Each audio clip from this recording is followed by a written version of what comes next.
अच्छा, अफ्रीका थोड़ा रह गया था ना, डेजर्ट।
तीन डेजर्ट देखना है बेसिकली।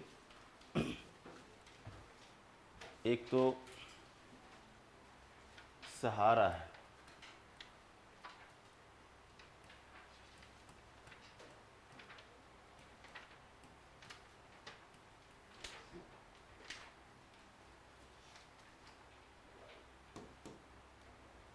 ठीक है। तो सहारा को आप देख लीजिए, थोड़ा मार्क कर लीजिए।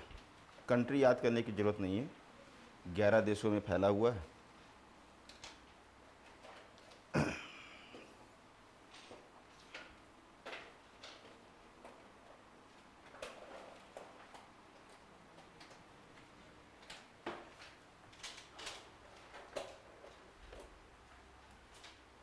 बेसिक तौर पे जिस कंट्री पूछेगा तो आप कर लोगे, कुछ ऐसा कठिन नहीं आएगा। साहेल अभी बताते हैं। तो लिखो 11 देशों में फैला है ये, अफ्रीका के। चाहो तो लिख लो मोरक्को, अल्जीरिया, सब जितना वो सब है, लीबिया, इजिप्ट, नहीं, मिरितानिया, माली, नाइजर, चाड, सूडान, इरिट्रिया, ये सब लिख लो, 11 देश है।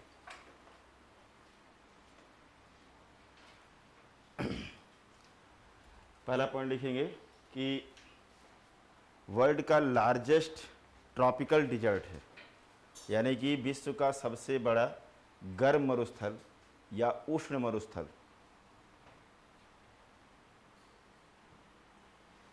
इसके इससे बड़े दो और हैं, एक अंटार्कटिका और एक आर्कटिक। तीसरा तो यही है, लेकिन ये वो सब कोल्ड डेजर्ट है और ये क्या है, वार्म डेजर्ट है। ठीक है।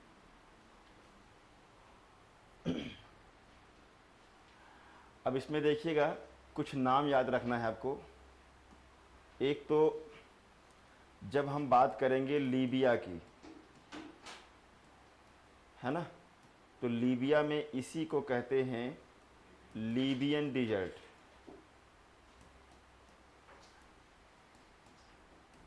ठीक है। सूडान में इसको नूबियन कहते हैं, NU, नूबियन डेजर्ट। इजिप्ट में इसे ईस्टर्न डिजर्ट कहते हैं।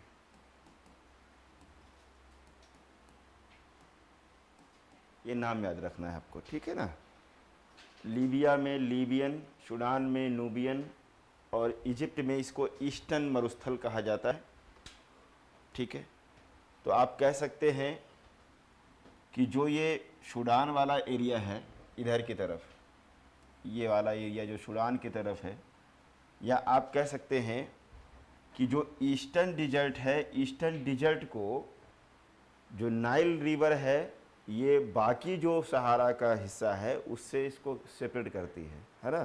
तो लिख सकते हैं कि नील नदी शेष मरुस्थल से ईस्टर्न डिजर्ट को सेपरेट करती है, अलग करती है। बाकी आप जानते रहिएगा भाई, सबसे गर्म मरुस्थल है, तापमान यहाँ पर 45 डिग्री तो रहता ही रहता है, रातें बहुत ठंडी हो जाती हैं। यहाँ पर एक स्थान है लीबिया में, लिख लो नोटबुक करके, अजीजिया, अजीजिया, लीबिया में अजीजिया है। यहाँ पर क्या होता है कि पूरे वर्ल्ड में सर्वाधिक दैनिक तापांतर, डेली थर्मल जो चेंज होता है, टेम्परेचर चेंज होता है 24 घंटे के टेम्परेचर में, वो सबसे अधिक है। यानी रातें बहुत ठंडी और दिन में बहुत गर्म हो जाता है। तो अजीजिया के लोग जो है उल्लू का जीवन जीते हैं, दिन में कोई काम नहीं करते, सब मार्केट वार्केट सब बंद, सोते हैं केवल, और जैसे ही शाम होगी सब काम करना अपना शुरू कर देते हैं। तो ये है यहाँ की कंडीशन। और जहाँ जहाँ डेजर्ट होता है वहाँ वहाँ पर दैनिक तापांतर अधिक होगा। इसका कारण क्या है? कारण क्या है? देखिए, एक आपको एक हिंट दे रहा हूँ, इस पर बेस्ड क्वेश्चन पूछे गए हैं, खास करके यूपीएससी में तो खूब पूछा जाता है, यहाँ पर भी डिजाइन करेगा तो ध्यान रखिएगा। होता क्या है, मान लो ये ओशन है और ये लैंड है, ठीक है, सन यहाँ पर मान लेते हैं। अब जाहिर सी बात है कि अगर यहाँ ओशन है, वाटर बॉडी है, तो यहाँ पर इवापोरेशन भी क्या होगा? अधिक होगा। और इवापोरेशन अधिक होगा तो जहाँ यहाँ का जो एटमॉस्फेयर होगा, इस एटमॉस्फेयर में वाटर वेपर बहुत ज़्यादा होगा, या आप कह सकते हैं इसके ऊपर क्या हो जाएगा, क्लाउड्स होंगे कि नहीं होंगे, या आप इसको कह सकते हैं कि वाटर वेपर होगा यहाँ पर बहुत ज़्यादा। और चूंकि लैंड की तरफ बढ़ते जा रहे हैं तो वाटर बॉडी से दूर जा रहे हैं, कॉन्टिनेंट की तरफ बढ़ रहे हैं, तो जाहिर सी बात है कि एटमॉस्फेयर में वाटर वेपर कम होता चला जाएगा, है ना। आपने एक कॉन्सेप्ट पढ़ा होगा, एल्बिडो, पढ़ा है एल्बिडो, है ना। एल्बिडो का मतलब होता है कि सन से आने वाली जितनी टोटल अमाउंट होती है सोलर एनर्जी की, मतलब उसमें से कितना परसेंट क्या हुआ, रिफ्लेक्ट हो गया। क्योंकि बहुत सारे कारण होते हैं, बादल होते हैं, आइस है, डस्ट पार्टिकल्स होते हैं, ये सब होता है ना। 35 इकाई आप पढ़े होंगे, 27 किसके द्वारा, बादल के द्वारा, 6 इकाई धूल कणों के द्वारा, और 2 इकाई जो आइसबर्ग है उनके द्वारा। तो अब 35 अल्बिडो है। तो सिंपल सी बात है, अब समझिएगा ध्यान से। मान लो दिन का समय है, सूर्य निकला, तो यहाँ पर सनरेज आ रही है और यहाँ पर भी आ रही है। यहाँ पर जैसे ही आएगी तो क्लाउड होगा या वाटर वेपर बहुत ज़्यादा होगा एटमॉस्फेयर में, तो ये रिफ्लेक्शन इसका बहुत ज़्यादा होगा, यानी एल्बिडो यहाँ का अधिक होगा। और यहाँ पर एल्बिडो कम है, तो यहाँ पर हम कह सकते हैं कि रेट ऑफ हीटिंग क्या होगा, रेट ऑफ हीटिंग अधिक होगा कि कम, कम होगा, क्योंकि ये धीरे धीरे क्या होगा, गर्म होगा। और एक बात होती है कि जो वाटर बॉडी होती है इसमें ट्रांसपेरेंसी होती है, पारदर्शिता, और एक होता है कंडक्टिविटी, चालकता, है ना। और क्या होता है, स्पेसिफिक हीट। इन तीनों के कारण जल धीरे धीरे गर्म होता है। अब लैंड पर क्या है, यहाँ वाटर वेपर है ना, तेजी से आया तो रेट ऑफ हीटिंग यहाँ पर क्या होगा, ज़्यादा होगा। पता चला कि दिन का टेम्परेचर यहाँ 40 डिग्री है, ये बहुत ज़्यादा हुआ तो 22 डिग्री, इतना ही तो होगा, ऐसा ही होगा। अब देखिए रात में क्या होगा, रात में ये होगा कि मान लो ये वाटर बॉडी है, इसमें हीट आया, ये तो कहीं जाएगा नहीं, क्लाउड तो रहेंगे ना, यहाँ पर वाटर वेपर तो रहेगा ही। तो जब यहाँ से हीट रिमूव होगी लॉन्ग वेव रेडिएशन के फॉर्म में, तो लॉन्ग वेव रेडिएशन के लिए जो वाटर वेपर होता है वो नॉन ट्रांसपेरेंट हो जाता है, पैरेंट हो जाता है, यानी कि अपारदर्शी हो जाता है, इसको जाने से ये रोकता है, यानी ग्रीन हाउस गैसेस का काम करने लगता है ये। तो यहाँ पर रेट ऑफ कूलिंग भी क्या होगा, क्या होगा, कम होगा। और यहाँ पर क्या होगा, कोई रोकने वाला है नहीं, तो ये बहुत तेज़ी से चला जाएगा। तो पता चला कि यहाँ पर रेट ऑफ कूलिंग अधिक है। तो क्या होगा कि बहुत घटेगा तो ये 20 डिग्री सेंटीग्रेड तक आएगा, 1-2 डिग्री घटेगा। और यहाँ पर पता चला कि रात में कितना हो गया, 15 डिग्री। ऐसा आप फील करिए, अप्रैल में अपने यहाँ भी होता है। जैसे अभी तो देखिए दिन में और रात में कभी चैन नहीं पड़ता, क्योंकि इतना एटमॉस्फेयर में नमी है कि जैसा दिन है वैसा ही रात है। क्योंकि जाने से जो हीट निकल रही है अर्थ से, उसको जाने से ये रोक रहे हैं, क्योंकि हमारे यहाँ मानसूनी हवाएं आ गई हैं जिसमें पर्याप्त क्या है, वाटर वेपर है।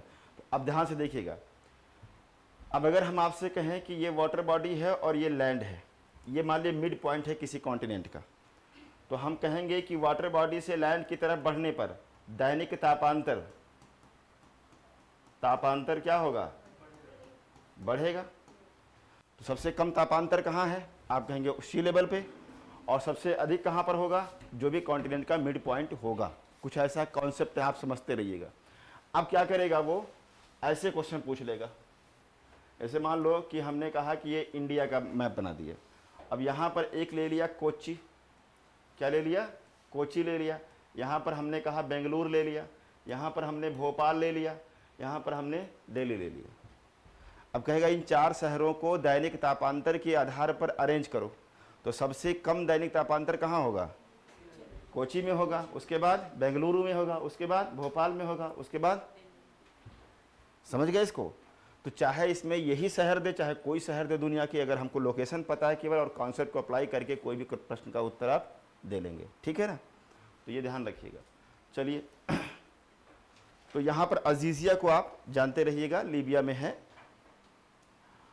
अब देखिए ध्यान से, इस सहारा में, इसके अगर साउथ में जाइए आप, इसके साउथ में आप देखेंगे ये जो रीजन है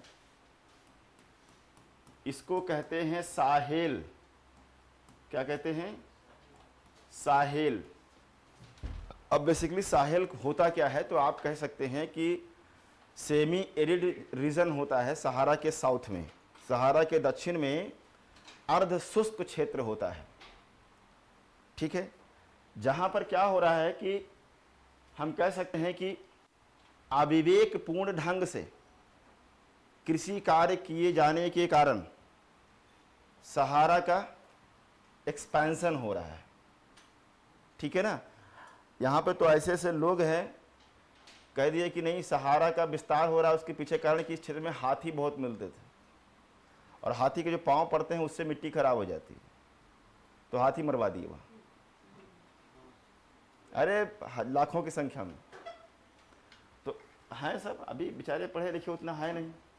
तो साहेल क्या है, सहारा से लगा हुआ साउथ में अर्ध शुष्क क्षेत्र है, सेमी एरिड जोन है, जहां पर अविवेकपूर्ण ढंग से कृषि कार्य करने के कारण सहारा का क्या हो रहा है, एक्सपेंशन हो रहा है, यानी डिजर्टिफिकेशन।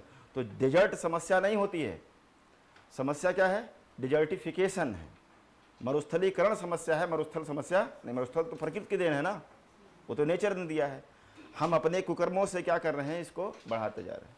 तो साहेल के बारे में इतनी बात जानते रहिएगा। नीचे आइए, यहाँ पर एक नामीबियन या नामी डेजर्ट होगा, है नामीबियन डेजर्ट या नामी डेजर्ट लिखा होगा। कौन कौन सा कंट्री है, तो कंट्री इसमें लिख लीजिए, साउथ अफ्रीका, नामीबिया और अंगोला। थोड़ा सा Angola, main South Africa, Namibia.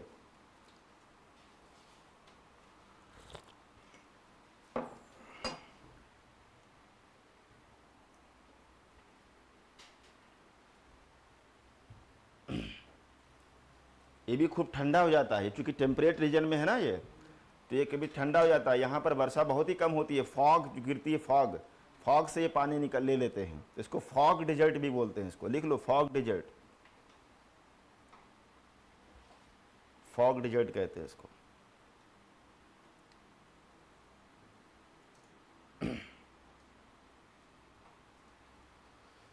एक साइड में देखिएगा, एक डिजर्ट है जिसका नाम है बोत्सवाना, बोत्सवाना, ठीक है।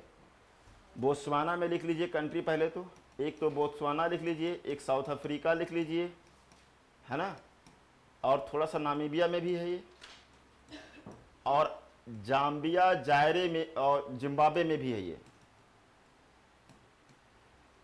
5 हैं इसमें। कौन कौन सा है, एक Botswana, south Africa, Namibia, Zambia, Zimbabwe. Kalahari यहाँ पर फैला हुआ है। वास्तव में कालाहारी डिजर्ट है नहीं, केवल वर्षा नहीं हो रही है, बाकी मिट्टी के सारे गुण इसमें मौजूद हैं। अगर पानी मिल जाए तो यहाँ पर कल्टीवेशन हो सकता है ना। तो हम एक प्रकार से ये अर्ध शुष्क क्षेत्र ही है, ये शुष्क क्षेत्र कह सकते हैं, वर्षा कम होती है इस कारण से।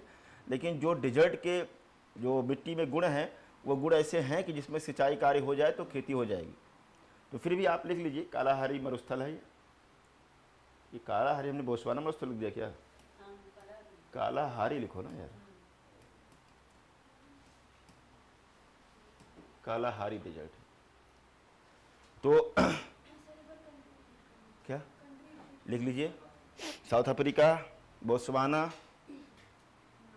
नामीबिया, जिम्बाब्वे और जाम्बिया। कालाहारी के बारे में दो बातें लिखना है आपको। एक तो बुशमैन का नाम सुना होगा, बुशमैन, बुशमैन ट्राइब है, ये गड्ढे में घर बना के रहते हैं, गर्त में, थोड़ा सा गड्ढे में रहते हैं, और ये शिकारी प्रवृत्ति के हैं, शिकार करते हैं, और ये छिपकली खाने के जाने, छिपकली खा जाते हैं ऐसे। हाँ, जो वो जो टर्माइट होते हैं वो दीमक को खा लेते हैं सब। क्या बुराई है? कोई बुराई है इसमें? जो जिसको पसंद हो खाए। हाँ हाँ बिल्कुल बिल्कुल, ये भूगोल का मामला है ना। बस ये भारतीय जो है ना वही थोड़ा भूगोल से हट के काम करते हैं, वो सब खाएंगे। अरे जो है शाकाहारी शाकाहारी खाओ, फिर जब नहीं हो तो खाओ। लेकिन अब और स्पेशली यूपी बिहार वाले पूछो ही मत। तो ये कालाहारी एक ही बात। दूसरी बात इसमें लिखिए, इसमें देखिए लिखा होगा फिजिकल में ओकावैंगो स्वैम्प लिखा होगा, है ओकावैंगो स्वैम्प लिखा। स्वैम्प मतलब होता है दलदल क्षेत्र, दलदली क्षेत्र।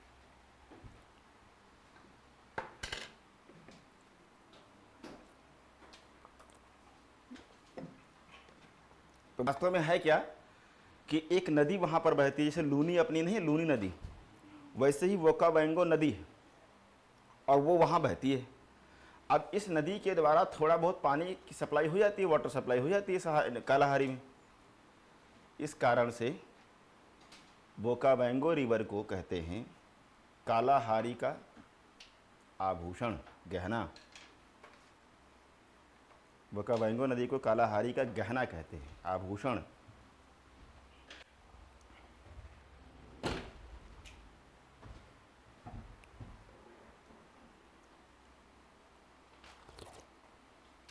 बस इतना ही। यूरोप खोलिए।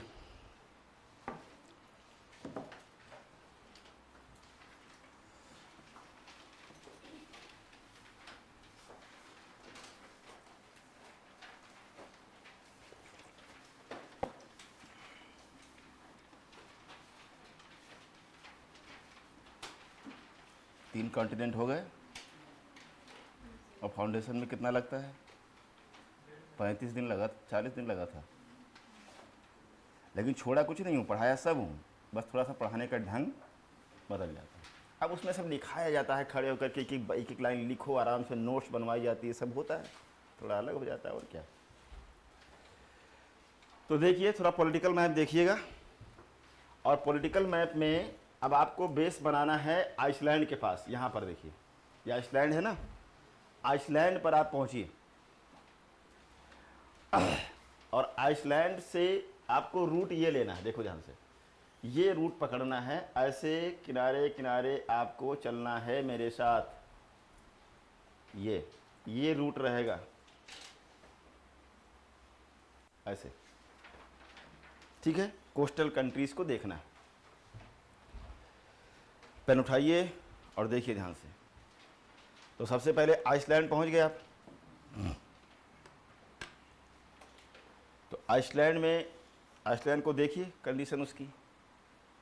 फिर अब आप राइट चलिए ईस्ट की तरफ। आइसलैंड से आगे बढ़िएगा तो आपको मिलेगा एक कंट्री नॉर्वे, है नॉर्वे। नॉर्वे से लगा है स्वीडन, है।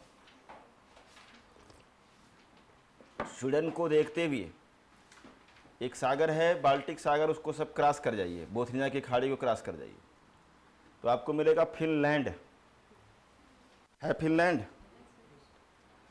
यानी कि आइसलैंड को देखा, नॉर्वे को देखा, स्वीडन को देखा और फिर कहाँ पहुँच गए? फिनलैंड पहुँच गए। ठीक है ना। अब फिनलैंड से साउथ की तरफ बढ़िए, तो फिनलैंड के बाद एक कंट्री मिलेगा इस्टोनिया, है।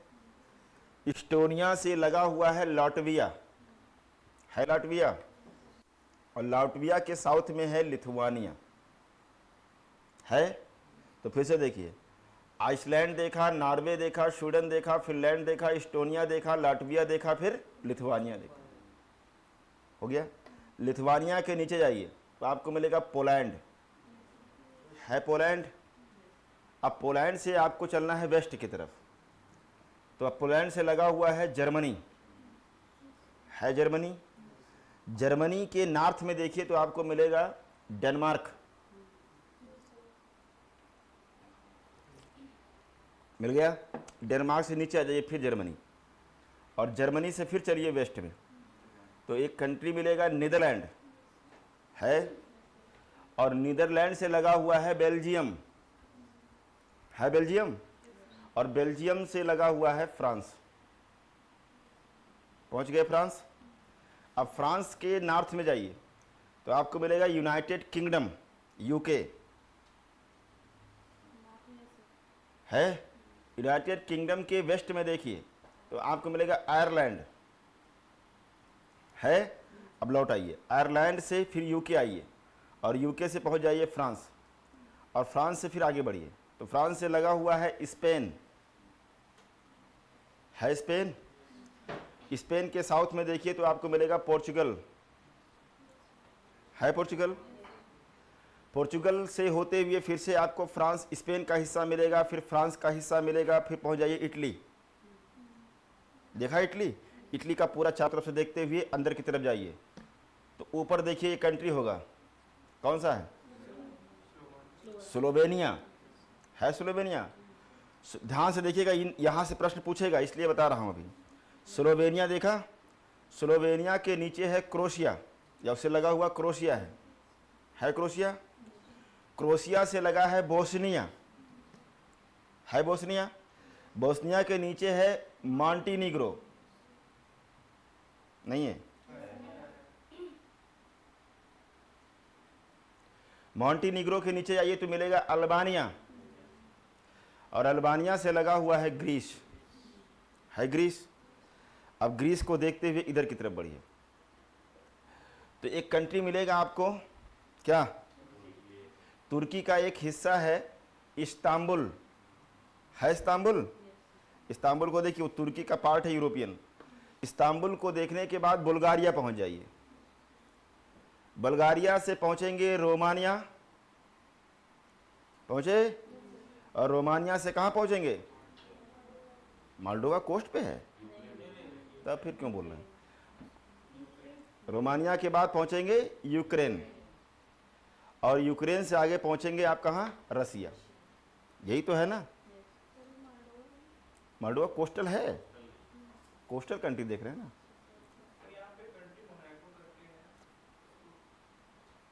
मोनाको, फ्रांस के पास है ना वो। हाँ ठीक है, क्या करना, अभी तो ये बड़े बड़े देख लो।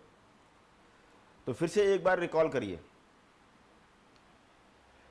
तो सबसे पहले आइसलैंड, मैप में देखिए, Norway, Sweden, Finland, Estonia, Latvia, Lithuania, Poland, Germany, Denmark, Germany, Netherlands, Belgium, France, UK, Ireland, UK, France, Spain, Portugal, Italy, Slovenia, Croatia, Bosnia, Montenegro, Albania, Greece, Istanbul, Bulgaria, Romania, Ukraine, Russia. ठीक है, तो ऐसे ही आपको 2-3 बार practice करना होगा। अब list बनाना चाहो तो बना लो, लिखना हो तो लिख लो, नहीं तो चलो नोट्स में लिखा ही होगा, फोटो तो ले लिया करो। हाँ अभी भेज देंगे। अब इसको भी देखना है, तब पहली टॉपिक शुरू होगी। वाटर बॉडी है ये। तो वाटर बॉडी है, तो वाटर बॉडी से देखने से पहले कुछ बेसिक बातें लिख लो आप लोग। देखो ध्यान से, सबसे पहले हमें क्या देखना होता है, लाइंस, कि कौन कौन सी लाइन कहाँ कहाँ से पास हो रही है। तो यूरोप में अगर आप देखेंगे तो एक सर्कल गुजर रही है जिसका नाम है आर्कटिक सर्कल, आर्कटिक वृत्त गुजरती। अब देखिए कौन कौन सा कंट्री है। तो एक तो कंट्री होगा आपका नॉर्वे, है नॉर्वे, नॉर्वे के बाद स्वीडन, स्वीडन के बाद फिनलैंड, फिनलैंड के बाद रसिया।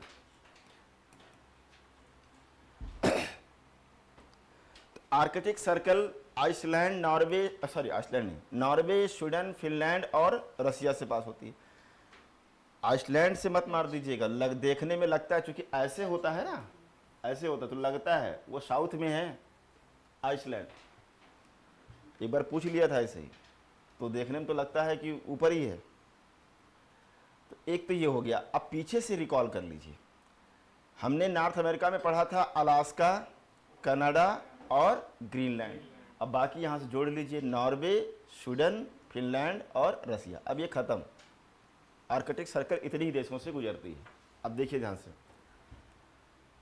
एक तो ये हो गया। एक लाइन आपको देखना है GMT, 0 डिग्री लॉन्गिट्यूड, जिसको आप इंटरनेशनल टाइम लाइन कह सकते हैं। तो कहाँ कहाँ से गुजरेगी, एक तो हो जाएगा यूके, एक क्या हो जाएगा और स्पेन। यूके, फ्रांस और स्पेन से होकर के GMT पास होती है। नीचे आप अल्जीरिया, माली, बर्किना फासो, घाना और टोगो को टच करती है। तो ये दो लाइन हो गया, ठीक है।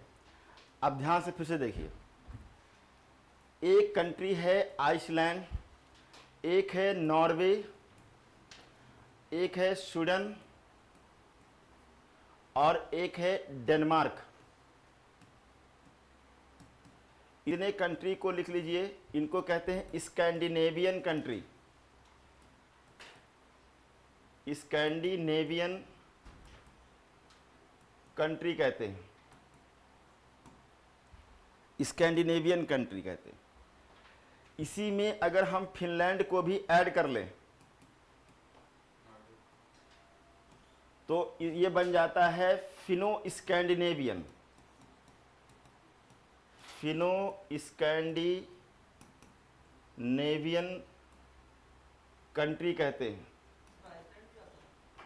आइसलैंड भी ले लो, हाँ, वो थोड़ा घटना चक्र वाले उल्टा पुल्टा कर दिए हैं उसमें, तो घबराइएगा मत। आइसलैंड, नॉर्वे, स्वीडन, डेनमार्क को आप लिख लेंगे स्कैंडिनेवियन, और फिनलैंड को लिखेंगे फिनो। जब ले लेंगे सबको तो मिला के कहेंगे फिनो स्कैंडिनेवियन। उन्हीं को नार्डिक प्रजाति रहती है ना, तो नार्डिक कंट्री बोल देते हैं।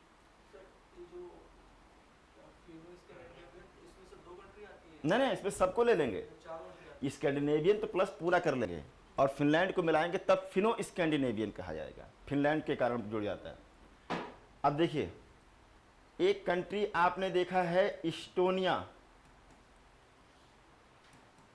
एक देखा लाटविया और एक देखा लिथुआनिया। इन तीनों देशों को लिख दीजिए, इनको कहते हैं बाल्टिक कंट्री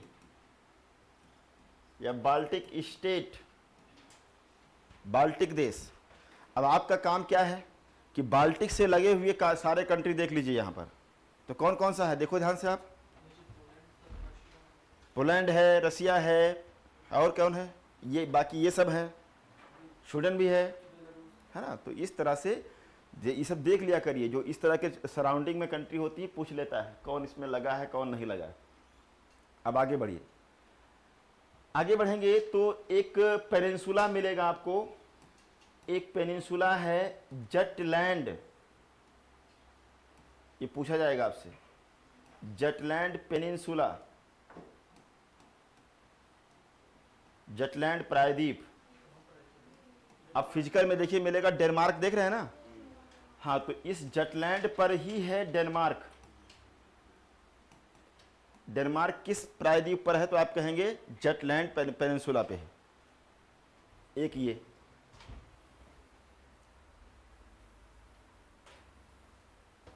ठीक है, अब इधर देखिए, एक कंट्री आपने देखा है नीदरलैंड,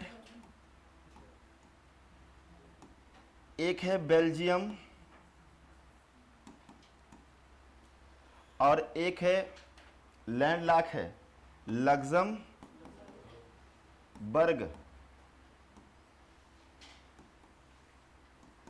इनमें से पहली बात तो लग्जमबर्ग क्या है, लैंडलॉक कंट्री है। इनको कहते हैं बेनेलक्स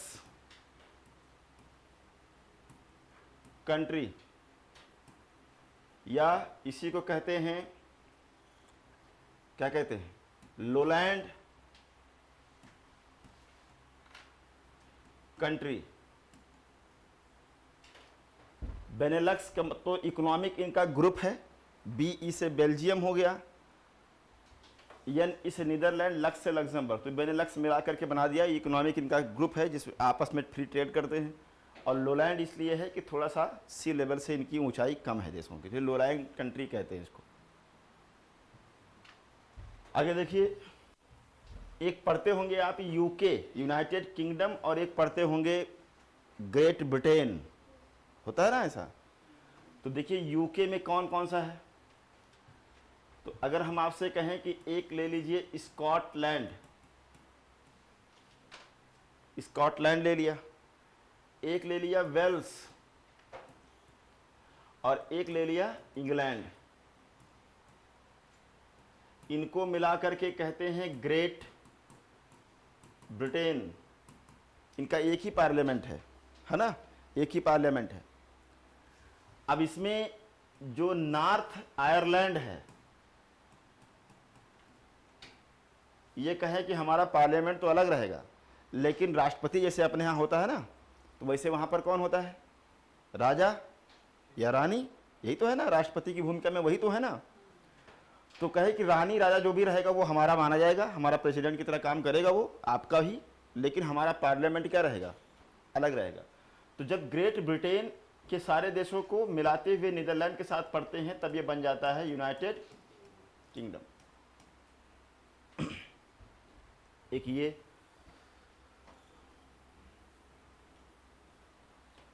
थोड़ा उलझा है यूरोप, घबराइएगा मत, है ना, अभी आसान हो जाएगा ये। आगे आएंगे,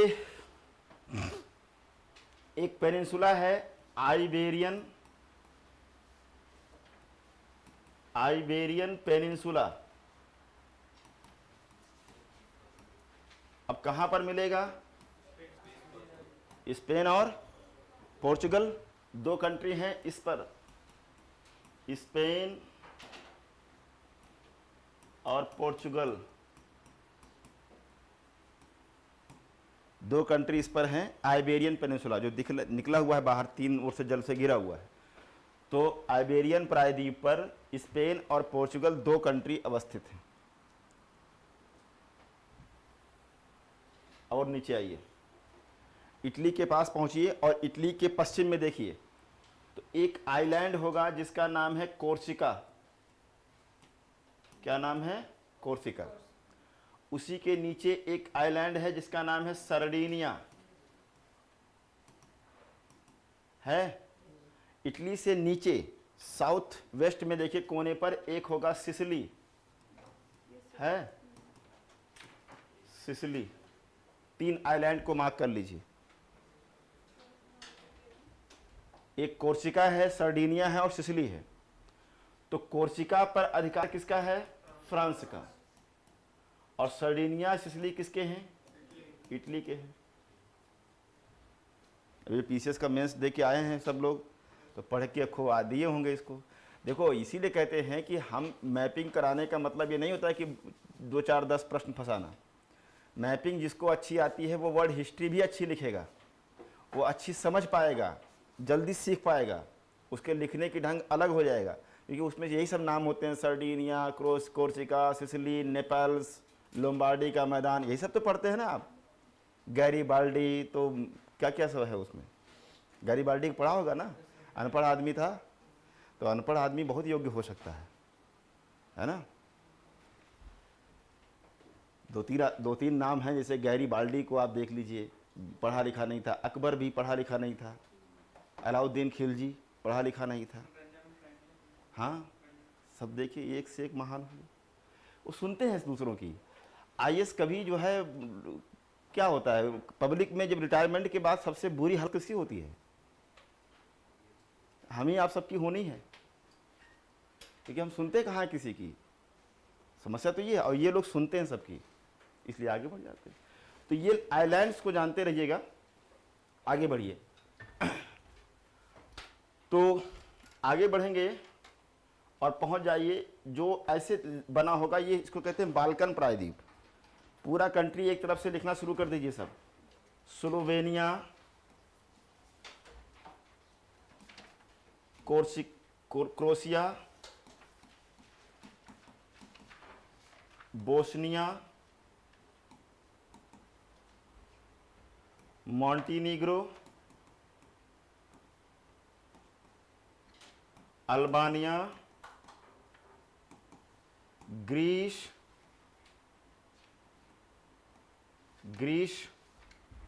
बुल्गारिया, रोमानिया, और अंदर की तरफ देखेंगे तो एक कंट्री होगा सर्बिया है, एक है कोसोवो, एक और है कोसोवो, और बताओ एक और है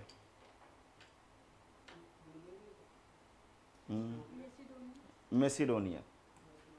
मेसिडोनिया, हाँ ठीक है, लिख लो इसे। इन्हीं को कहते हैं बाल्कन स्टेट। कोस्टल वाले सारे ले लो और 3 अंदर वाले ले लो, सर्बिया, कोसोवो, मेसिडोनिया। क्रीमिया प्रायद्वीप दिख रहा है क्या? क्रीमिया, सारा बवाल यही है। 2 वर्ल्ड वार हैं, 2 वर्ल्ड वार के पीछे यही है, और तीसरा भी होने की, अब तो खैर ले ही लिया, अब तो कब्जा कर ही लिया। हाँ, अब तो वो तो 13 में ही ले लिया था। तो क्रीमिया पेनिनसुला पे अब आप लिख ही लो रसिया। मैप में नहीं लिखा होगा लेकिन लिख लो आप रसिया। हाँ, यूक्रेन लिखा हो। अरे ठीक है, क्या करोगे, विवाद है तो जैसा अब आएगा अपना, आप समझदार हो, आप लोग कर लीजिएगा, है तो अधिकार उसी का। ठीक है। तो इतनी बातें हो गई आइलैंड के संबंधित। अब थोड़ा वाटर बॉडी देखा जाए। बस पहली टॉपिक आ जाएगी जल संधि।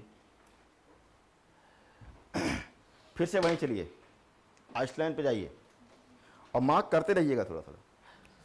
तो आइसलैंड से नॉर्वे की तरफ बढ़ेंगे तो बीच में एक सागर मिलेगा जिसका नाम है नॉर्वेजियन सी। है नॉर्वेजियन सी। नॉर्वेजियन सी से होते हुए पहुंच जाइए आप स्वीडन। नॉर्वे से होते हुए, मतलब आइसलैंड से नॉर्वेजियन सागर, और नॉर्वेजियन सागर से पहुंचेंगे कहाँ? नॉर्वे। और नॉर्वे से स्वीडन, स्वीडन से आगे बढ़ेंगे फिनलैंड के बीच में आप देखेंगे एक खाड़ी होगी जिसका नाम है बोथनिया की खाड़ी, gulf of Bothnia. Important location है ये सब। बोथनिया की खाड़ी से नीचे देखिए हल्का सा रसिया और फिनलैंड के बीच में होगा एक फिनलैंड की खाड़ी है, गल्फ ऑफ फिनलैंड होगा। गल्फ ऑफ फिनलैंड को देख ही रहे तो बाल्टिक सागर भी देख लीजिए, बाल्टिक सी। एक वहां पर रीगा की खाड़ी भी है, गल्फ ऑफ रीगा है।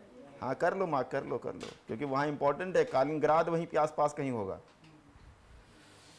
तो हाँ, तो आपने नॉर्वेजियन सागर देखा, बोथनिया की खाड़ी देखी, फिनलैंड की खाड़ी देखी, रीगा की खाड़ी देखी, बाल्टिक सागर देखा, हो गया। अब इधर की तरफ आइए तो बाल्टिक सागर से क्रॉस करके पहुंच जाइए कहां पर? नॉर्थ सी में, उत्तरी सागर में पहुंच गए। उत्तरी सागर में देखिए जर्मनी के ऊपर। तो नॉर्थ सी को देखने के बाद इंग्लिश चैनल देख लीजिए। फ्रांस और यूके के बीच में इंग्लिश चैनल है। इंग्लिश चैनल को देखने के बाद आप जाइए यूके, और यूके आयरलैंड के बीच में देखिए एक सागर होगा जिसका नाम है आयरिश सागर है। अब आयरिश सागर से ही बाहर निकलिएगा, वापस मत जाइएगा। आयरिश सागर से बाहर निकलेंगे तो वहीं पर मिलेगा सेल्टिक सागर।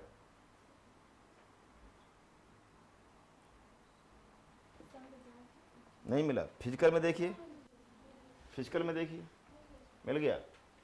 देखिए कहां पर है ये, यहीं पर है। यहाँ पर ये यही है सेल्टिक सागर, सी से लिखा होगा सेल्टिक सागर। हो गया। अब सेल्टिक सागर से यहाँ पर देखेंगे एक है गल्फ ऑफ या बे ऑफ बिस्के, बिस्के की खाड़ी है फ्रांस और स्पेन के बीच में, मार्क कर लीजिए। बिस्के की खाड़ी से नीचे जाइए तो आप देखेंगे, इधर मत जाइएगा भूमध्य सागर में, एक और खाड़ी स्पेन पुर्तगाल को टच करती हुई वहाँ पर खाड़ी जैसा बना होगा, लिखा होगा कैडिज की खाड़ी, नहीं है कैडिज लिखा है ना, तो वहाँ देखिए गल्फ जैसा दिख रहा है, तो वही कैडिज की खाड़ी है। चलो नहीं है कोई बात नहीं, कैडिज खाड़ी से अंदर जाइए, अंदर आएंगे तो मिलेगा मेडिटेरेनियन सी। क्या छोड़ दो, यहाँ पे है कैडिज, ये वाला खाड़ी। तो मेडिटेरेनियन सी पहुंचे, मेडिटेरेनियन सी में पहुंचिए और नीचे वाला जो फ्रांस का हिस्सा है वहां पर देखिए, वहां पर एक खाड़ी होगी लियोन की खाड़ी, नहीं है फ्रांस के नीचे देखिए, हाँ लायंस या लियोन्स जो भी है वो मिलेगा। इसके बाद आप देखिए इटली के पास ऊपर की तरफ देखिएगा एक सागर होगा लिगुरियन सागर, लिगुरियन सागर को मार्क करिए। लिगुरियन सागर से आप थोड़ा दक्षिण की तरफ देखिए तो आपको मिलेगा टेरेनियन सागर या टिरेनियन, थेरेनियन जो भी पढ़ा जाता है ना, टिरेनियन सागर। हाँ, टिरेनियन सागर को देखते हुए नीचे इटली को पकड़ ही रहिएगा, छोड़िएगा मत, तो उसको पकड़ के नीचे आइए तो क्या मिलेगा, आयोनियन सागर है। आयोनियन सागर से इंटर कर जाइए अंदर की तरफ बीच वाले हिस्से में तो मिलेगा एड्रियाटिक सागर। एड्रियाटिक सागर मिल गया। एड्रियाटिक सागर के एकदम नॉर्थ वाले छोर पे हिस्से पर एक खाड़ी है, कौन सी खाड़ी है, वेनिस, वेनिस की खाड़ी है। ना लिखा हो तो लिख दीजिएगा, सबसे नॉर्दर्न वाले पार्ट को वहीं पर कह सकते हैं कि ये वेनिस की खाड़ी है, गल्फ ऑफ वेनिस। हो गया। अब गल्फ ऑफ वेनिस को देखते हुए नीचे जाइए, नीचे जाएंगे तो ग्रीस के पास एक सागर मिलेगा जिसका नाम है एजियन सागर, है मिल गया। एजियन सागर से अब आप बढ़ेंगे ईस्ट की तरफ, पूरब की तरफ, तो आपको एक सागर मिलेगा मरमरा सागर, है नहीं है, छोटा सा होगा मरमरा सागर, तुर्की के पास देखिए। मरमरा सागर से आगे बढ़ेंगे तो पहुंच जाएंगे काला सागर, ब्लैक सी। अब ब्लैक सी से आगे जाएंगे तो एक छोटा सा सागर मिलेगा अजोब सी, है अजोब सागर। अब आप देखिए काला सागर से कौन कौन से देश लगे हुए हैं,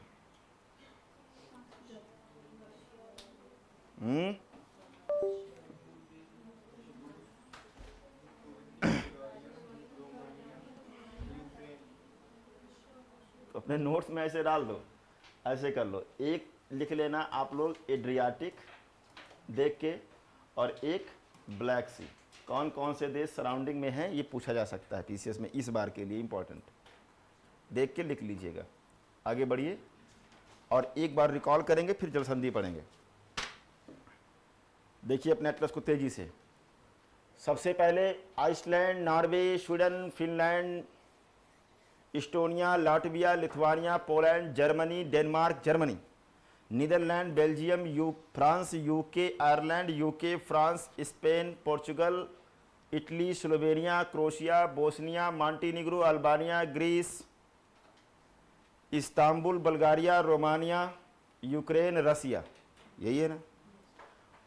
वाटर बॉडी देखेंगे, नॉर्वेजियन सागर, बोथनिया की खाड़ी, फिनलैंड की खाड़ी, रीगा की खाड़ी, बाल्टिक सागर, North Sea, English Channel, Irish Sea, Celtic Sea, Bay of Biscay, Cadiz की खाड़ी, मेडिटेरेनियन सी, लियोन्स की खाड़ी, लिगुरियन सागर, ठीक है, टेरेनियन सागर, आयोनियन सागर, एड्रियाटिक सागर, वेनिस की खाड़ी, एजियन सागर, मरमरा सागर, काला सागर और अजोब सागर, यही है। अब पहला टॉपिक उठाएंगे और देखिए इसमें ये लिस्ट बना लीजिए।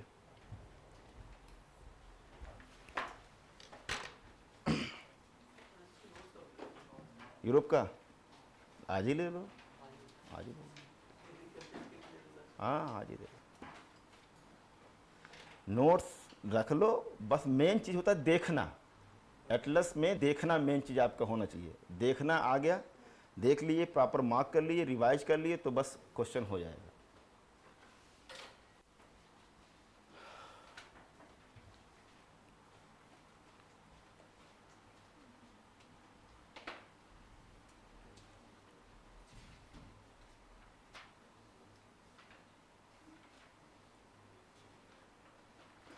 एक बार मैंने फ्री ऑल कर दिया था मैपिंग के लिए, इलाहाबाद की घटना बताता हूँ। तो जानते हैं कितने बच्चे आए थे? 1200 बच्चे बैठे थे एक क्लास में। मार होती थी मैपिंग में क्लास के लिए। अब थोड़ा सा यहाँ पर वो चीज़ें नहीं हैं, हालांकि चाहे तो हो सकता है, क्यों नहीं हो सकता है। अभी लखनऊ में घोषणा कर दें कि फ्री ऑल, सब आ जाएंगे, जाएंगे कहाँ? 1200 बच्चा बैठा था, तो हम लोग दूसरे कोचिंग वाले से टाई अप करके, उसकी बड़ी क्लासेस थी तो उससे टाई अप करके क्लास अरेंज करी थी, बाहर गया था पूरा। तो सीखा है ढंग से इसको, मतलब टेक्निक सीखा है कि कैसे आसान हो, क्योंकि बहुत उलझा हुआ है, देख करके सर फटता है ना ये। बस मेरा नाम ही जानो, किसान आईएएस हुआ करती थी। मेरा नाम ही जानो, बस नाम ही चलता था, कोचिंग वोचिंग का नाम नहीं होता था, मेरा नाम चलता था। बस उन्हीं दिनों को याद कर करके दिन काट रहे हैं, और क्या है। लाइफ में बड़े अप डाउन्स देखे हमने, और चलता है सबके साथ, चलता रहता है। तो ये संधियाँ इतनी पढ़ लेंगे तो काम बन जाएगा हमारा, ठीक है। सबसे पहले देखेंगे डोवर स्ट्रेट कैसे लिखना है। जैसे आप पहले लिखते आ रहे हैं वैसे लिखते चलिए। ऊपर लिखेंगे यूके, नीचे लिखेंगे फ्रांस, इधर लिखेंगे इंग्लिश चैनल,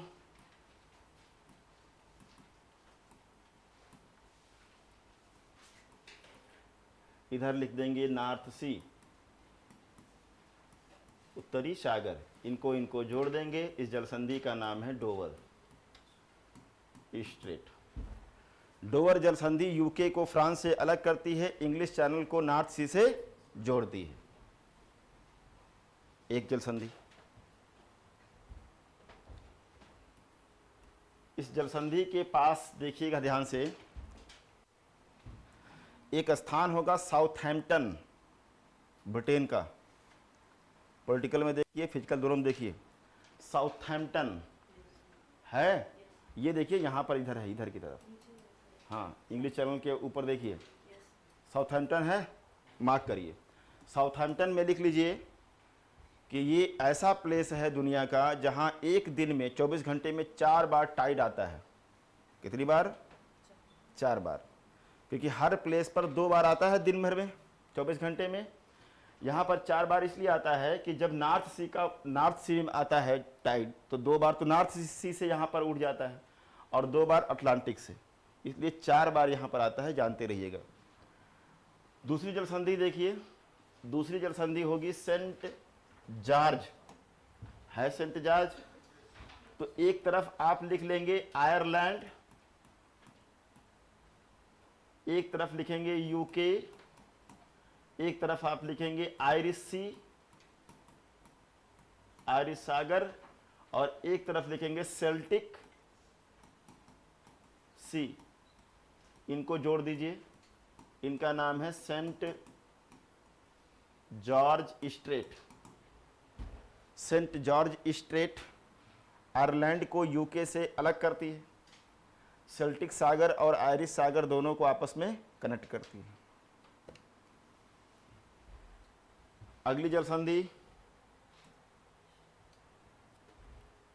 जिब्राल्टर का नाम सुना है?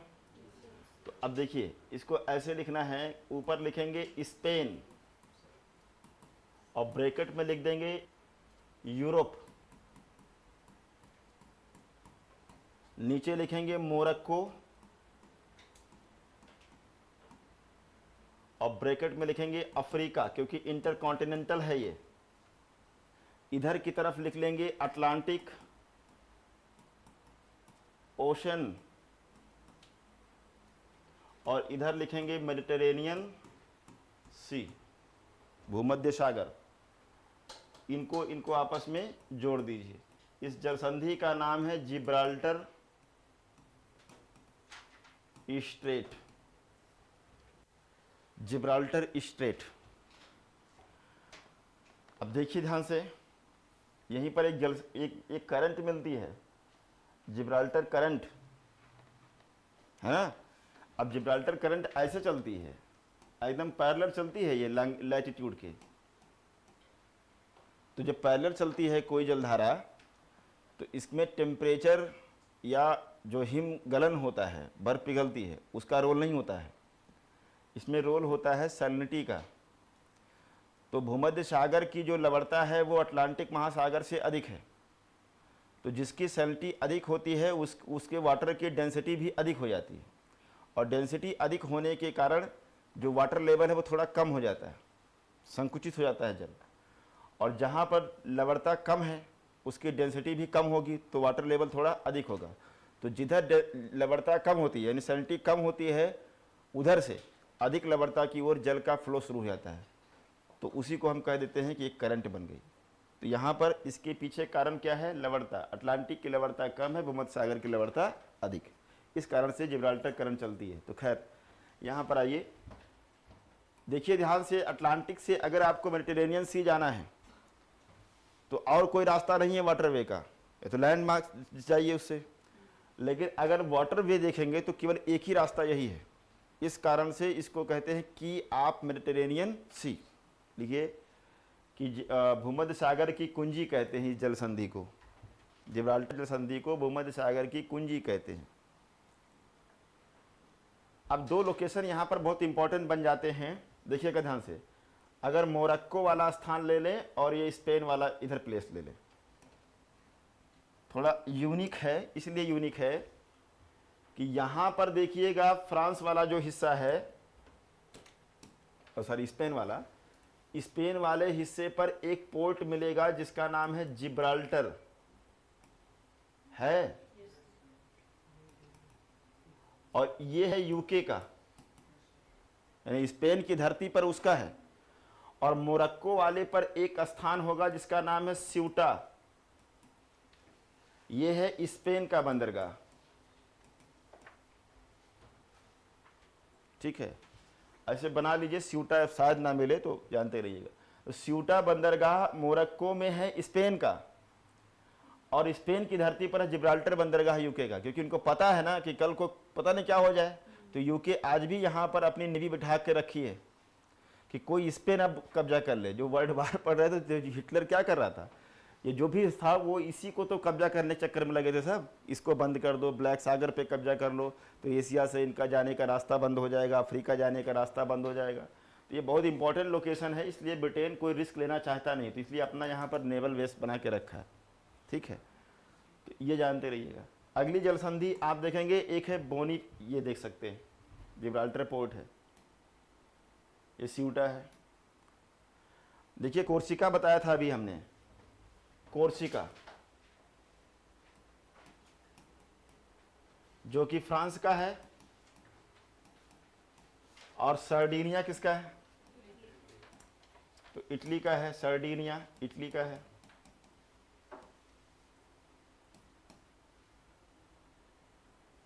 इधर की तरफ हम लिख देंगे मेडिटेरेनियन सी, इधर की तरफ लिख लेंगे क्या है? टेरेनियन सी होगा।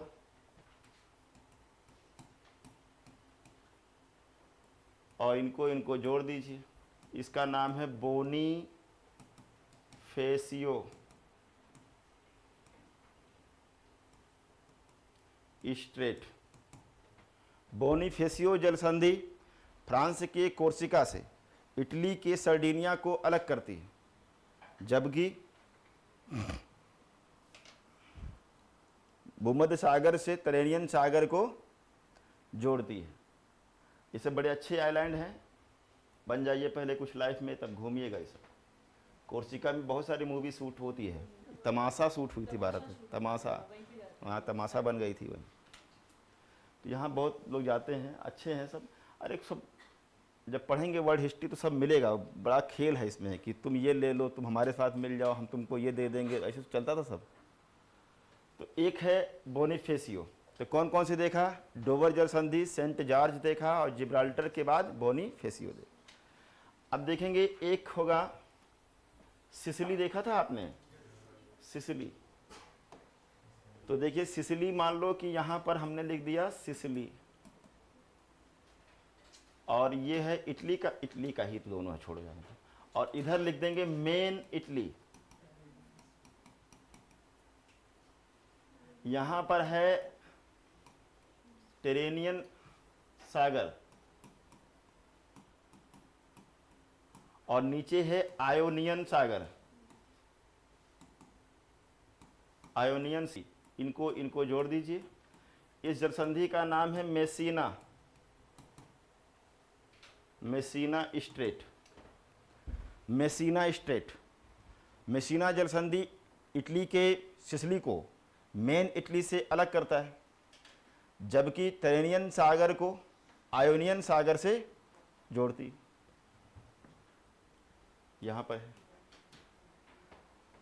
ये निशान जरूर लगाया करो इस तरह का, जहां पर रहा करे। ये तीर वाला निशान लगाओगे तो पता चल जाएगा यहां पर स्ट्रेट है, रिवाइज करते समय ठीक लगेगा। देखिए मेन इटली देख रहे हैं, एक तरफ हम लिखेंगे मेन इटली, या इटली लिखो सीधे, मेन क्या लिखना है, इटली। और इधर लिखेंगे आप अल्बानिया और plus Greece, Albania plus Greece. ऊपर लिखेंगे, क्या लिखेंगे, एड्रियाटिक,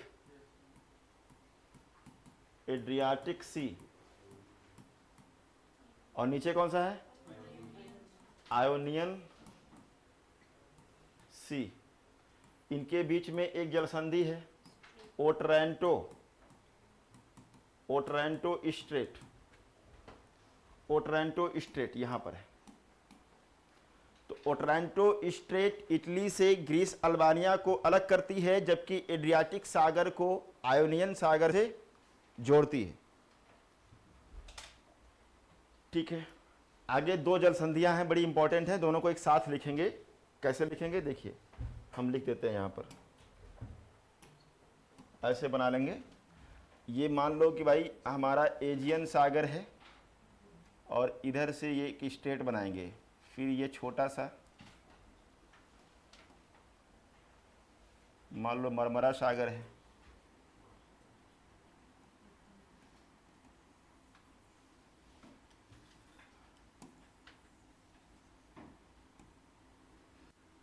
इस तरह से बनाएंगे।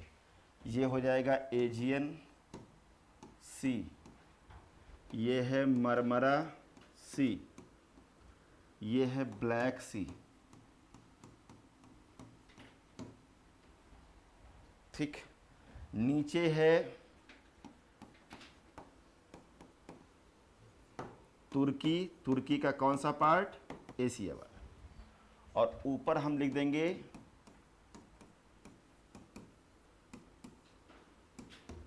इस्तांबुल, जो कि तुर्की का ही है लेकिन यूरोप है। जलसंधि दो हैं, इस वाली जलसंधि को कहते हैं दार्दनेस, दार्दनलेस, DARDNLESS, दार्दनेस स्ट्रेट। और यहां पर है कौन सा, बॉस्फोरस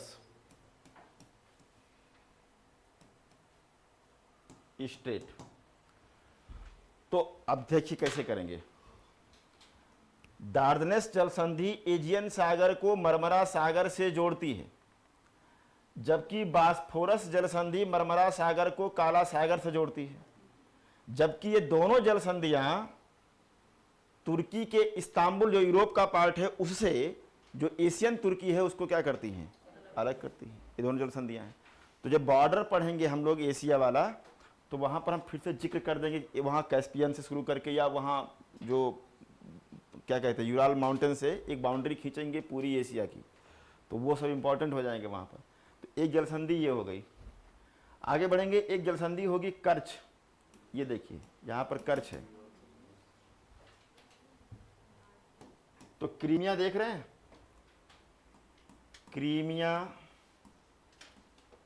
क्रीमिया पेनिनसुला, और एक तरफ लिख देंगे हम रसिया,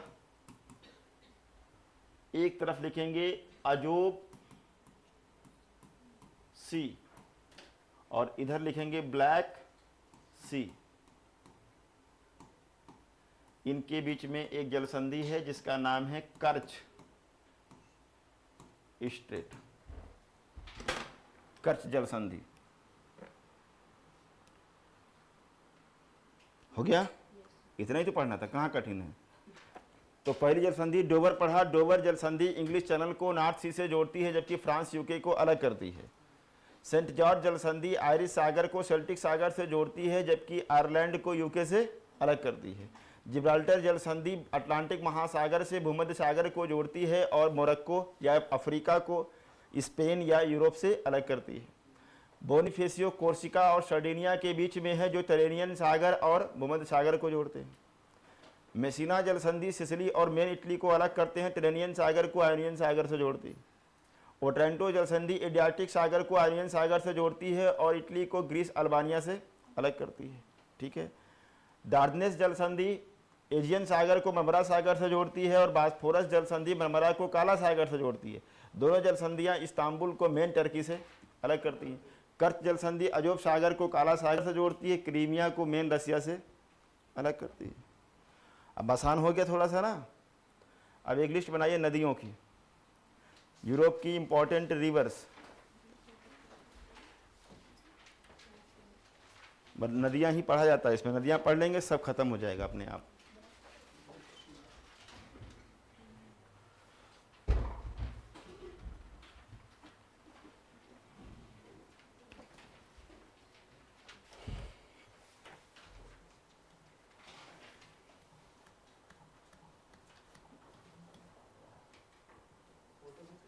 हाँ हाँ कर लो, लिख लो, क्योंकि पढ़ाना पॉसिबल नहीं है आज। तो नदियाँ जब तक आप एक बार अपने खुद से एटलस में खोज करके मार्क नहीं करेंगे, शुरू करना ठीक नहीं है। हालांकि एक दो पढ़ा देते हैं, अभी टाइम है 10 मिनट।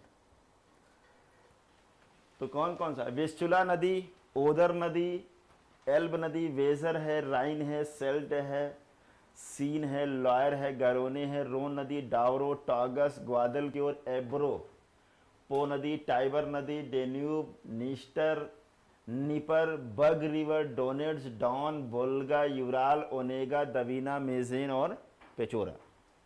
कितनी नदियां हैं? 28।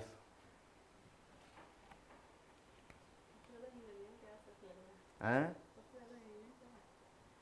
कुछ नहीं है इसमें, क्या है ज़्यादा तो। अब थोड़ा सा भाई है यूरोप, लेकिन जितना आपको कठिन लगता है, इसे एशिया लोगों को कठिन लगता है, यूरोप कठिन लगता है। मुझे लगता है सबसे कठिन जो है आपका कॉन्टिनेंट वो नॉर्थ अमेरिका है। अफ्रीका लगता है? अफ्रीका में क्या था? जलसंधि है, नाम की वजह से लग रहा होगा। इंटरेस्ट भी होता है। देखो होता क्या है, होता है कि जैसे हम लोग वहाँ पढ़ाते थे, तो जैसे एक साथ एक दो क्लासेस में चलता रहता था, मैपिंग मान लो चल रहा है, तो शुरुआत में जोश में आता है स्टूडेंट। मैं आपकी बात नहीं कर रहा हूँ, बहुत लोगों के साथ ये होता है। तो वो नॉर्थ अमेरिका तक खूब पढ़े, मन लगा के एकदम पूरा जोश, लेवल तो ये रहता है ना। तब वो चलता है, जैसे मान लो एक ये है, एक ग्राफ खींच रहे हैं, तो लेवल इस तरह से चलेगा उसका। नॉर्थ अमेरिका के बाद फिर उसके सारी समस्याएं शुरू हो जाएंगी, दोस्ती यारी क्लास में हो जाएगी, नंबर एक्सचेंज हो जाएंगे। फिर वो कहेगा कि अरे भाई साहब आज थोड़ा सा सर दर्द कर रहा है, आप कर लीजिएगा, शाम को समझेंगे, शाम को पनीर वनीर बनेगा कमरे पे। कहें ठीक है, नोट्स लेते आना। कहें ठीक।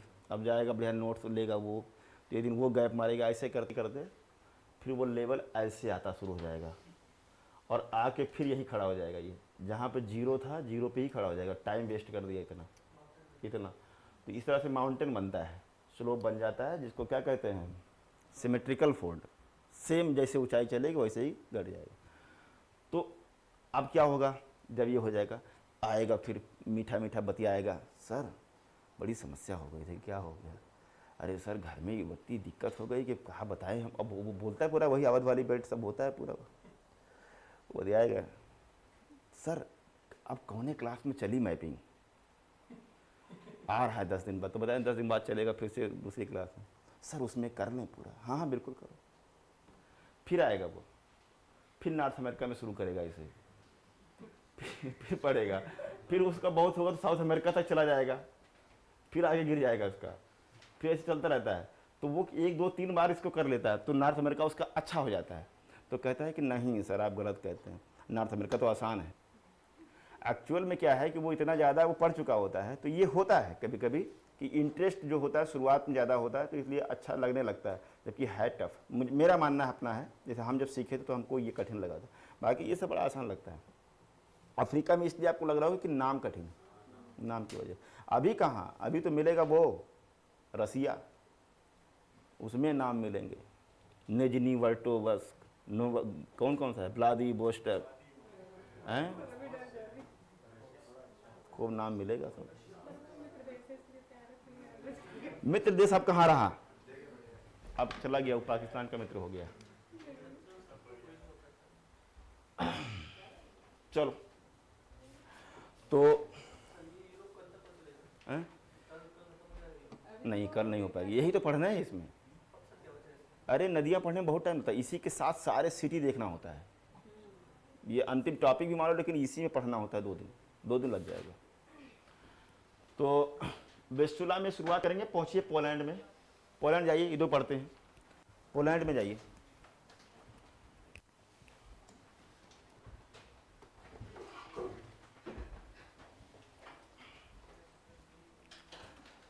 इसके यूरोप में सोर्स पे बहुत आपको नहीं ध्यान देना है, केवल नदी कहाँ गिर रही है ये आपको इंपॉर्टेंट है, ये जानते रहिएगा। देखो ध्यान से,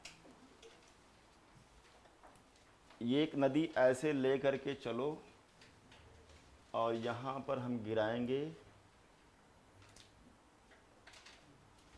इसका नाम लिख देंगे रिवर वेस्टुला। ब्रैकेट में जरूर लिखिएगा पोलैंड, नहीं तो कंफ्यूज हो जाएंगे आप। ब्रैकेट में पोलैंड जरूर लिखिएगा। और ऊपर कौन सा सागर है, बाल्टिक सागर है। तो आप ऐसे समझिए कि वेस्टुला पोलैंड की इंपॉर्टेंट रिवर है, जिसका निकास या माउथ जो है बाल्टिक सी है, वहीं जाके ये गिरती है। अब इसमें 2-3 बातें आपको जानते रहना है। एक तो वर्षाव मिलेगा आपको, है वर्षाव, मार्क करिए, वर्षाव, वर्षाव मिला। वर्षाव के बारे में लिखिए एक लाइन। एक तो ये क्या है, पोलैंड की कैपिटल है, जो किस नदी किनारे है, वेस्टुला की। दूसरी चीज लिखिए इसमें कि, सुन लीजिए, केवल लिखना नहीं है। वास्तव में ये कभी कॉटन इंडस्ट्री के लिए बहुत फेमस था दुनिया में, वर्षाव। लेकिन धीरे धीरे क्या हुआ कि वहाँ पर कॉटन के साथ साथ और भी बहुत सारे इंडस्ट्री डेवलप हो गई। तो अब ये हुआ कि भाई कॉटन को क्या किया जाए, तो ये कहा गया कि एक सिटी होगा, देखो खोजो, लॉज है क्या, लॉज है, लॉज, हाँ मार्क करो लॉज को, लॉज। तो जो कॉटन इंडस्ट्री है उसका डिसेंट्रलाइजेशन किया गया कहाँ पर, लॉज में। बात समझ गए पूरी, तो ये कहानी है इसकी। तो अब जो है सूती वस्त्र के लिए सबसे अधिक फेमस हो जाएगा लॉज। तो लॉज को लिख लीजिए कि इसको कहते हैं पोलैंड का मैनचेस्टर। मैनचेस्टर ऑफ पोलैंड कौन है, तो लॉज है।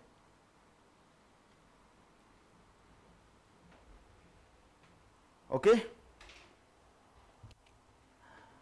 अब देखिए 2 स्थान और खोजना है। एक इस नदी के किनारे है कराकाओ, कराकाओ मिला, और एक कराकाओ से थोड़ा सा जाइए वेस्ट की तरफ, पश्चिम में, तो एक होगा कैटोविस, कैटोविस।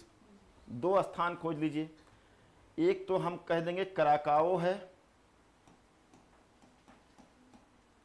और एक है कैटोविस।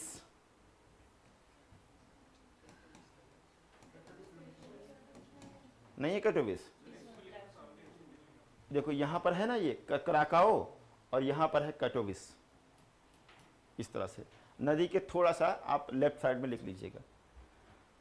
तो कराकाओ, और जानते हैं यहाँ पर एक आयरन का रीजन है, जानते रहिएगा, पूछ लेता है, उस रीजन का नाम है पिल्सन आयरन रीजन। पढ़ा है कभी पिल्सन, सुना है पिल्सन? लिख लो, पिल्सन पूछेगा, पिल्सन रीजन यहीं पर है। तो यहीं पर लोहा खूब मिलता है। ये पूरा रीजन जो है पिल्सन रीजन है। ये पी, बस सिंपल सा PILSON, पिल्सन। पिल्सन रीजन जो है किसके लिए फेमस है पोलैंड में? तो आप कहेंगे किसके लिए? आयरन के लिए, आयरन ओर के लिए। और जाहिर सी बात है इसी क्षेत्र में है कराकाओ और कैटोविस। ये पिल्सन के बाद ऐसे जोड़ करके दोनों लिख दिया जाता है, कराकाओ और कैटोविस। तो लिख लीजिए कि आयरन ओर के सेंटर है ये, या हाँ ठीक है, आयरन ओर के सेंटर, लौह अयस्क उत्पादन के केंद्र है ये। दो स्थान जानते रहिएगा, ठीक है। तो एक नदी ये हो गई आपकी वेस्चुला। देखिए वेस्चुला रिवर को, वहाँ के लोग अच्छे हैं, साफ सुथरे हैं, इसलिए नदी साफ है। और हमारे यहाँ तो गोमती के किनारे जाने का मन नहीं करता है इतना। और नहीं, इसमें क्या और भी है, मुझे लगता है कि थोड़ा सा पॉलिटिकल, जो जैसे अपने कॉन्स्टिट्यूशन में, जैसे हमारे यहाँ DPSP लिखा है, तो सब लोग कॉन्स्टिट्यूशन के अकॉर्डिंग अगर चलें, सारे लोग चलते हैं, 90% चलते हैं, लेकिन थोड़ा सा उसमें अपना एजेंडा ले ही आते हैं लोग। भाई किसी ने अगर कोई काम अधूरा छोड़ा है तो उसको, आपका ड्यूटी बनती है कि उसको पूरा करो, ना कि उसको और बिगाड़ दो। कितना बचा था? 300-400 मीटर और अगर रिवर फ्रंट बन गया होता, ठीक है, जांच कराते रहते पीछे वाले क्या किए उसका कराते रहते, लेकिन वो जो बचा हुआ था नाला, जो 5-6-7 बच गए थे लखनऊ वाले, अगर उस पर भी रिवर फ्रंट बन गया होता तो मुझे लगता है कि बहुत हद तक ये नदी साफ़ रहती। लेकिन खुलेआम तो गिर रहा है सब, बड़ा बड़ा पूरा लखनऊ का जा रहा है सब, बहुत गंदा है। और यूरोप में आप जाइए ना, जितने शहर हैं सब जगह रिवर फ्रंट, और खुद भी वो लोग गंदगी से बचते हैं कि भाई गंदा ना करो नदी को। लेकिन हमारे यहाँ क्या ही करना है। साउथ वाले फिर भी ठीक है। आप लोग कहते होंगे कि नॉर्थ वालों के साथ बड़ी नफरत है हमको, नफरत नहीं है, लोग हैं ऐसे, क्या करेंगे। तो वेस्चुला, हाँ एक पोर्ट लिखिएगा, इसके मुहाने पे लिखिए पोर्ट है, दनास्क पोर्ट इसके किनारे है।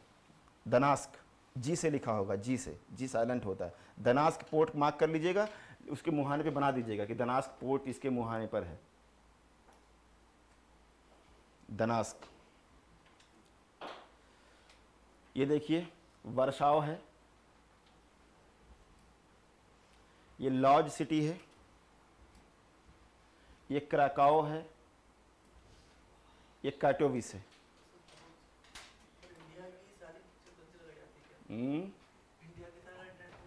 अरे चलो आगे आ जाओ। आगे एक नदी है ओदर। ये देखो हमने जो बनाया है ना, ये पिल्सन रीजन है, वास्तव में लोहा के लिए है पिल्सन रीजन। एक नदी आइए देखिए, लिखा होगा चेक रिपब्लिक से आ रही है, ओदर है, ओदर। तो ओदर नदी भी आप कहेंगे कहाँ गिरती है जाके? तो ये भी बाल्टिक सागर में गिरती है, बाल्टिक सी में। एक इसकी सहायक है नीस। कौन सी है? नीस रिवर। और ये है ओदर रिवर, ओदर। इधर लिख दीजिए जर्मनी, और इधर लिख दीजिएगा पोलैंड, बस। तो आप कहेंगे कि ओदर नीस नदी जो है वह वास्तव में पोलैंड और जर्मनी के बीच में नेचुरल बाउंड्री बनाती है, प्राकृतिक सीमा बनाती है। ऐसे इसकी बाउंड्री को क्या कहते हैं? हिंडरबर्ग। क्या कहते हैं? लिख लो वहां। जो राजनीतिक बाउंड्री है उसको हिंडरबर्ग कहते हैं, पॉलिटिकल बाउंड्री को। हाँ होगा, और होगा, हिंडरबर्ग है ये तो। एक मैगी नाट तो वहां पर है, ओदर नीस नदी कहते हैं इसको। तो क्या नहीं, हिंडनबर्ग जैसे होता क्या है, जैसे मान लो कि यहाँ देखो ये नदी इतना बना रही है ना, अब इतना हिस्सा क्या करेंगे, जैसे अपने चाइना के साथ क्या है कि माउंटेन है तो नेचुरल बाउंड्री एक प्रकार से है कि नहीं है, लेकिन जहाँ पर कुछ इस तरह से प्राकृतिक चीज़ें नहीं होती हैं, नदी ना हो, इस तरह के ना हो, तो फिर वो जो लाइन खींची जाती है उसको कोई नाम दे देते हैं। तो मेरे ख्याल से हिंडनबर्ग ही है, सर्च कर लो एक बार। और ओदर नीच तो प्राकृतिक सीमा बोलेंगे, मेरे ख्याल से हिंडनबर्ग है, देख लीजिए। हाँ ओदरा पढ़ा, लेकिन ओदर नीच पढ़ा जाता है इसको। तो एक ये हो गई ओदर नदी, तो एक देखा आपने विस्चुला नदी, एक देखा आपने ओदर, ओदर की सहायक है नीस। अब अगली देखिए, ये देख लीजिए ओदर नदी ये है। अब अगली नदी देखिए एल्ब, कौन सी है, एल्ब। चेक रिपब्लिक से ये भी आ रही है, लेकिन मेनली हम जर्मनी में लेके चलेंगे।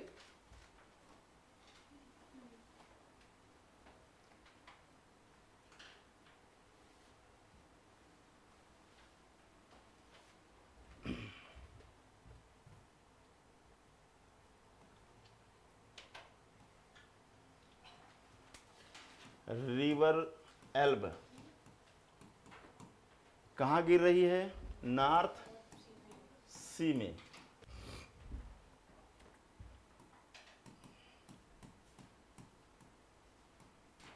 इसकी एक सहायक है स्प्री, कौन सी है, स्प्री।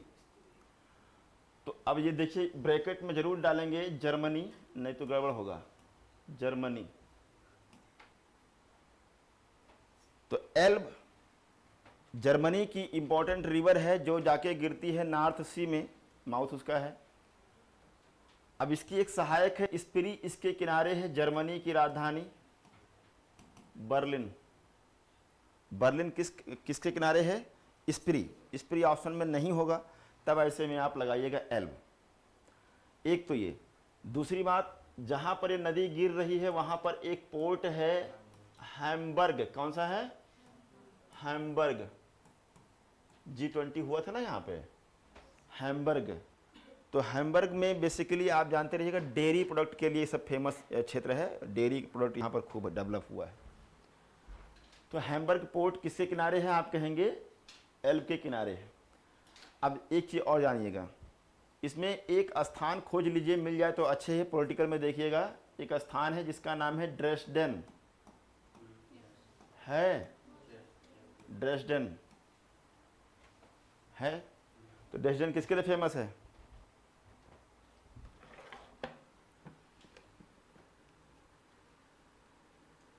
चीनी मिट्टी के जो बर्तन होते हैं ना, उसके लिए ड्रेसडेन बहुत फेमस है। तो लिख लीजिएगा चीनी मिट्टी के बर्तन, क्या अंग्रेजी में बोलते हैं उसको,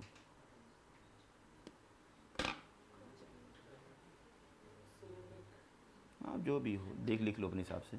चीनी मिट्टी के बर्तन के लिए ड्रेसडेन बहुत फेमस है। ऐसे लोग बोलते हैं कि पैसा कहाँ जाएगा, बहुत कमा के कहाँ जाएगा, तो जो बहुत कमाते हैं वो इसी से बच जाता है। सो दिखाने के लिए ना कि अरे हमारे यहाँ कौन सा बर्तन ड्रेसडेन से मंगवाया है, तो 1 लाख की एक थाली है, तो वही सब तो पैसा बर्बाद होता है। हाँ चेक से निकलते, चेक रिपब्लिक से निकलते। ये एल्ब रिवर है,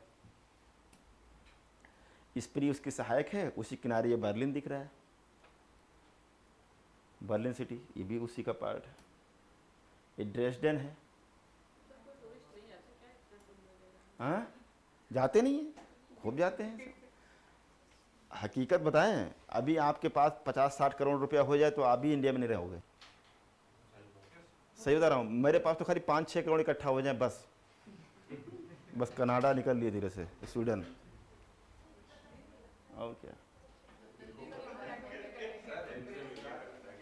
देश प्रेमी है कोई, कनाडा ना, हाँ बिल्कुल बिल्कुल, कनाडा में तो बढ़िया है। तो क्या ही करें, ह्यूमन से बढ़ के कुछ नहीं, यहीं पर रोकेंगे। अब इससे आगे बढ़ेंगे तो टाइम लग जाएगा। एक वेजर है, वेजर पे आप रहिएगा, कल चलेंगे। देशभक्ति हम कहाँ कह रहे हैं।